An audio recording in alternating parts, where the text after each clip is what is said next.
Well, good morning, everyone. Welcome back to Morning Musings. My name is Don K. Preston. I am the president of Preterist Research Institute of Ardmore, Oklahoma. Look, I told you I'd try to get back to my discussion of the man of sin, and I eventually will do that. But I just have to spend some time responding to the so-called 23 arguments of David Hester in our recently completed formal public debate. I dealt with the arguments in umbrella terms during the debate, but I've had so many of you contact me privately and say, Don, you've just got to continue to expose how presuppositional, how shallow, and how totally lacking in exegetical support David Hester's arguments really were. They were smoke and mirrors. They were nothing but fog thrown up to confuse. And I have to agree with that. It is interesting to me that when David finished his, quote, first affirmative, unquote, and look, folks, the 23 arguments were really nothing more than 23 negatives. They were not affirmatives. Some of them were, but the great part were, so if this is true, this proves Preston wrong, okay?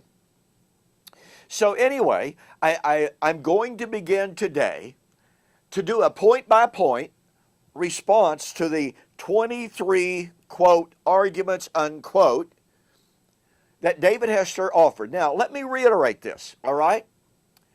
During the debate, I made the following arguments. If it is true that Acts 24, John 5, 28 and 29 are equal to Daniel chapter 12, and David Hester says they are, and if Daniel chapter 12 equals Acts 24, 14 and 15, and John 5, 28 and 29, then Daniel 12 equals 1 Corinthians 15.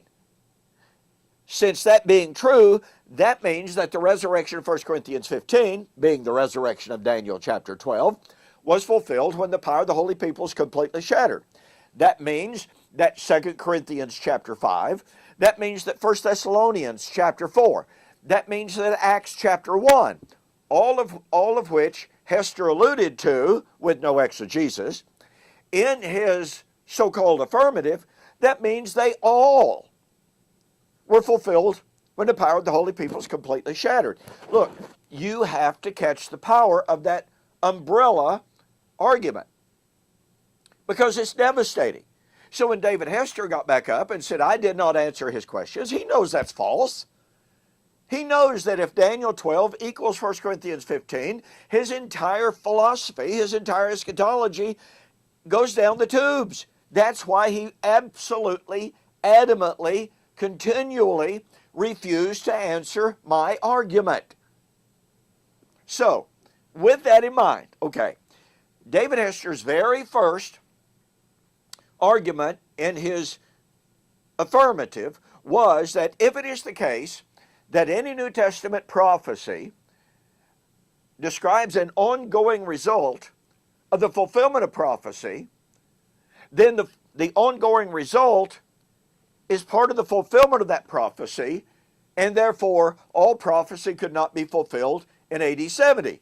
Now watch. His second hypothetical premise was, there is a text that describes an ongoing result of fulfillment, therefore all prophecy was not fulfilled in AD 70. And the passage that he gave was 2 Corinthians chapter 5. Now, folks, did you catch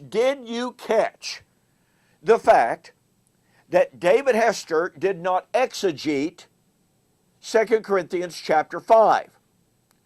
Do you realize he did not go there and demonstrate from the text that it remains future? Do you realize all he did was cite the text, quote it, with absolutely no exegetical demonstration? Now, folks, if you don't go to a text, and if you don't point out not only what it says, but that your interpretation of that text is appropriate, then guess what? You haven't proven your point. But watch this. You just really got to catch this. Again, this shows how little thought the opponents of covenant eschatology actually put into their, quote, arguments, unquote. David Hester says, if there is any ongoing result of the fulfillment of a prophecy, then that ongoing result is part of the fulfillment of the prophecy. Okay, point number one. David Hester believes that the time of the resurrection, the raising of every biologically dead human being at the end of time, is the time of, watch this now, the fulfillment of all prophecy. That's right.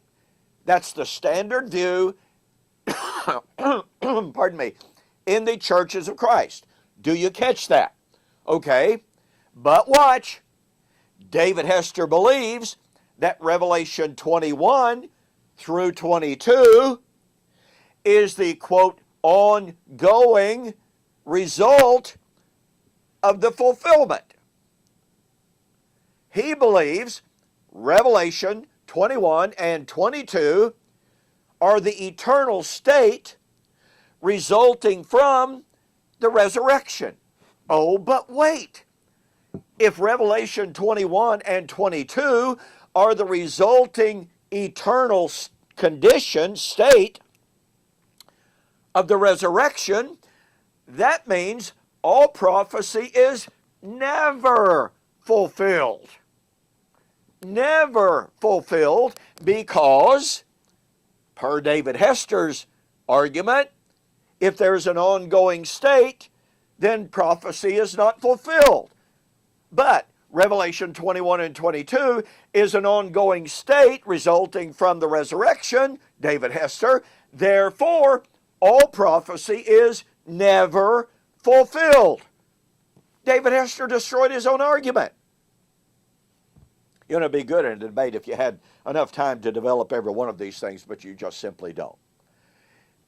One final analogy here, folks. The church was called the temple of the living God. 1 Corinthians 3:16, 1 Corinthians 6, Ephesians chapter 2. The temple of God was under construction. Ephesians chapter 2. You are being built up, a habitation of God through the Spirit. Okay. That was going on in the first century. But that church, which was Israel's house, into which all nations would be called, just as Solomon prayed for, back in 1 Kings chapter 8, all nations would then be invited into it. One supporter of David Hester says, said in a video review of the debate, why, if the church was completed in AD 70, that means there's no one else invited. No one else can come in. But you see, that's David Hester's argument. If a prophecy is fulfilled and there's a continuing result from it, then it's not fulfilled. Well, David Hester believes that the temple of God is not complete until the end of time, but all men dwell in the temple of God in heaven at the end of time. Therefore, prophecy is not fulfilled. But you see, it overlooks the fact that in Revelation 21 and 22, when the temple of God, the tabernacle of God, comes down from God out of heaven to man, the doors of the city of the new creation are open, and men continue to come in after the completion of the temple. Do you see how simply fallacious the so-called logic and so-called reasoning of David Hester and his followers really is? They do not realize the difference between fulfillment and the result of fulfillment. This is a fatal flaw in argument number 1 of David Hester's 23 arguments. And we got a whole lot more. We'll look at argument number 2 on the flip side, so we'll see you there.